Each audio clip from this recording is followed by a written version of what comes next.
Upaya pelestarian budaya tradisional kita merupakan salah satu perwujudan nyata dari semangat membara pemuda-pemudi Indonesia. Nah, teman-teman, di sini kita sudah bertemu dengan salah satu pemuda-pemudi itu, diwakili dari Mbak Tantin ya. Di sini, ini kita lagi di Pati, di Sanggar Seni Tondonegoro ya. Iya. Mbak Tantin di sini sebagai pemiliknya. Benar, saya pemilik Sanggar Seni Tondonegoro. Dan juga koreografer ya? Iya, betul. Kalau boleh tahu di sini sudah berapa lama Mbak sanggarnya berdiri? Kalau sanggar kita berdiri mulai tahun 2005 sampai 2001 ini. Oh, sampai 2001 ya. Selama ini alhamdulillah masih aktif terus ya? Alhamdulillah masih aktif dari usia yang kecil, usia dini 2,5 tahun paling Iya. kecil kita sampai ke orang tua juga ada. Sampai ke orang tua juga ada. Oh, di sini tadi saya lihat Mbak lagi dandanin mbak-mbak cantik. Iya. Remaja ini ya. Remaja lumayan banyak untuk yang ikut sanggar di sini. Ya, sekitar kalau semuanya masuk, kan ada yang masuk, ada yang enggak ya. Kalau Iya. kita semua masuk sekitar 30-an. 30-an. 30-an remaja. Oh, ramai juga ya Mbak ya. Nah, ini kan kita lagi bulan Oktober ini kan bertepatan dengan Sumpah Pemuda. Iya. Nah, di sini saya dengar tadi Mbak ini mengarahkan Mbak cantik tadi itu mau ada perform untuk tari. Nama tarinya kalau boleh tahu apa?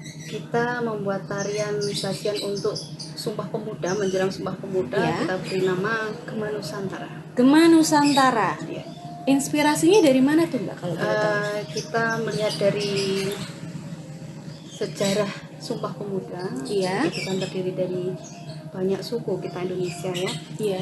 Sumpah Pemuda itu menyatukan dari sekian banyak suku. Pemuda dan pemudi kita satukan jadi satu menjadi bangsa Indonesia. Nah, dalam sajian tari nanti kita akan menampilkan banyak ragam tari dari suku-suku di Indonesia. Mbak Tantin, aku boleh tahu nggak di sini kan Mbak tadi nama tarinya Gema Nusantara ya? Ya. Nah, Gema Nusantara itu pada saat Mbak pembuatan tarinya atau koreografinya itu inspirasinya kalau boleh tahu dari apa? Oke. Kita bertemakan Sumpah Pemuda, Iya. gitu ya. Nah, Sumpah Pemuda itu kan terjadi dari banyaknya suku yang tergabung menjadi satu, kemudian terikat ke dalam sebuah bentuk negara Indonesia. Iya. Nah, kita mengambil tarian tersebut, kita ambil dari banyaknya suku tadi, kita ambil gerakannya, kemudian kita gabungkan menjadi satu. Kita mendapat inspirasi dari situ karena Sumpah Pemuda ini terbentuk dari banyak suku. Iya. Kita juga menyatukan banyak gerakan dari suku-suku tersebut ke dalam satu buah sajian tari. Oh, makanya tarinya dinamakan Gema dari seluruh Nusantara ya. Oh iya.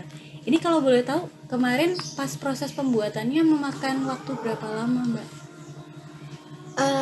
Kalau kita buat musiknya itu 1 hari. 1 hari. 1 hari jadi kita cepat. Ya. Kemudian karena kita tema sudah dapat, Ya. biasanya kita kesulitannya itu kita menentukan temanya apa ya.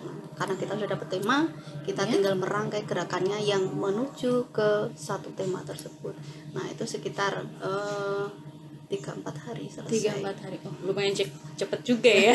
Padahal kan biasanya pembuatan tari itu kompleks ya. Iya, betul. Terus saya dengar-dengar katanya kalau Sanggar Seni Tondonegoro ini biasanya pembuatan musiknya juga orisinil ya. Iya. Alhamdulillah kita juga merekrut anak-anak. Iya. Ada yang SD, SMP, kemudian yang mahasiswa juga ada, mahasiswa karawitan. Iya. Yang berdomisili di Pati. Kita jadikan satu, marilah kita berlatih sama-sama untuk membuat sebuah sajian karawitan. Oh, gitu. Ya. Kemudian kita kolaborasikan dengan anak-anak yang tari. Oh, jadinya lengkap sudah fiturnya Iya, semuanya ya. betul. Jadi satu.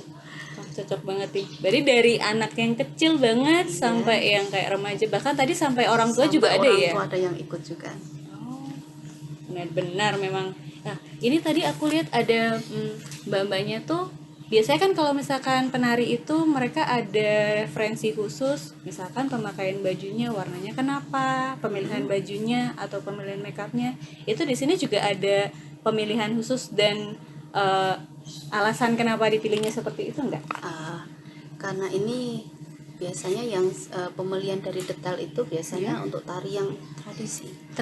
Yang kita tampilkan nanti itu tarian kreasi ya, artinya pemilihan untuk warna, kemudian pemakaian kostum. Kostum itu kita kreasikan sendiri.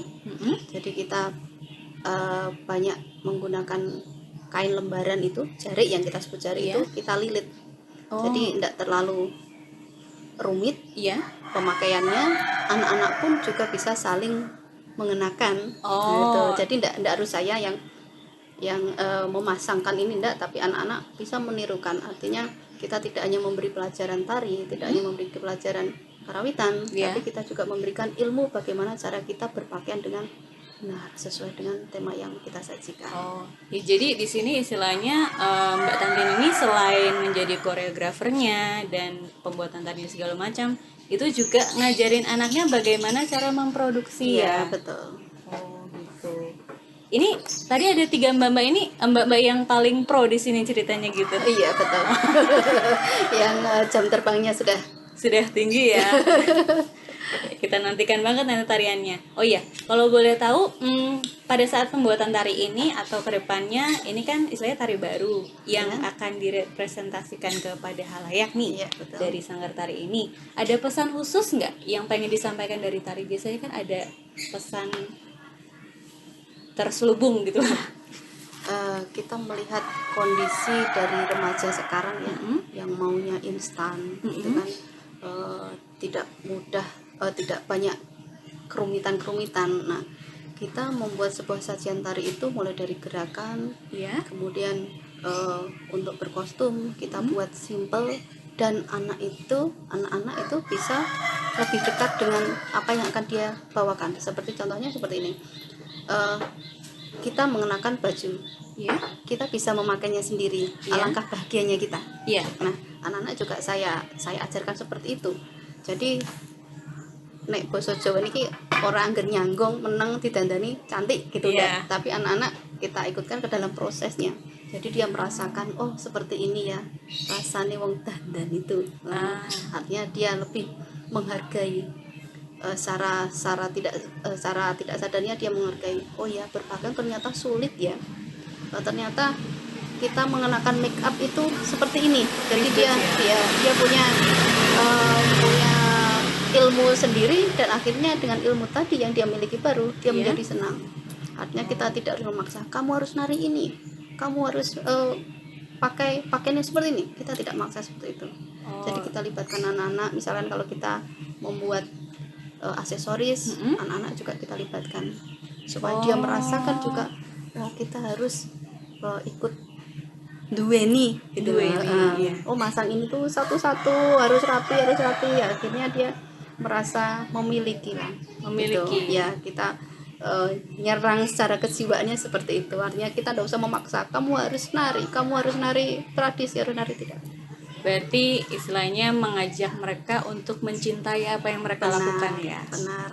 Mulai dari situ bisa timbul secara spontan, lebih mencintai budaya, ikut sendiri. melestarikan. Betul. Nanti mungkin jadi penerusnya Mbak Tantin juga ya. Insya Allah. Ya. Mungkin ada sedikit pesan buat generasi yang nantinya jadi penerus Mbak, atau harapan Mbak terhadap tradisi budaya tari di Pati. Saya hanya punya dua kunci. Yang pertama, kita tidak boleh malu. Yang kedua, kita tidak boleh takut. Semuanya adalah dalam hal positif. Biasanya kalau kita mau melakukan sesuatu yang baru, kita takut, kita malu. Nah, kita berkaca ke luar negeri. Banyak orang luar negeri itu yang belajar budaya kita, terutama tari, karawitan, dibawalah ke sana. Kenapa kita yang punya tidak bisa melakukan itu? Gitu. Nah, hanya saya berpesan, kita hanya punya 2 pisau, jangan takut dan jangan malu dalam melakukan hal yang kita cintai, yang kita miliki. Kita punya tari, tidak usah takut untuk melakukan kreativitas, tidak usah malu untuk melakukan tarian itu milik kita, bukan milik orang luar negeri. Jangan mau diklaim sama luar negeri ya. Betul. Cintai produk Indonesia. Betul. Ya, Mungkin untuk hari ini sudah cukup dulu ya Mbak Oke. Tantun ya. Terima kasih sekali untuk waktunya dan tadi Sama-sama. pesannya sangat mendalam sekali. Jadi kita itu sebagai pemuda-pemudi Indonesia harus mencintai budaya kita sendiri dan bangga terhadap itu dan mau ikut melestarikannya untuk jangka waktu panjang ke depan. Ya. Baik, mungkin sudah cukup sampai di sini. Terima kasih untuk waktunya Mbak Ya, Tantin. sama-sama. Sampai berjumpa lagi di kesempatan selanjutnya. Terima kasih.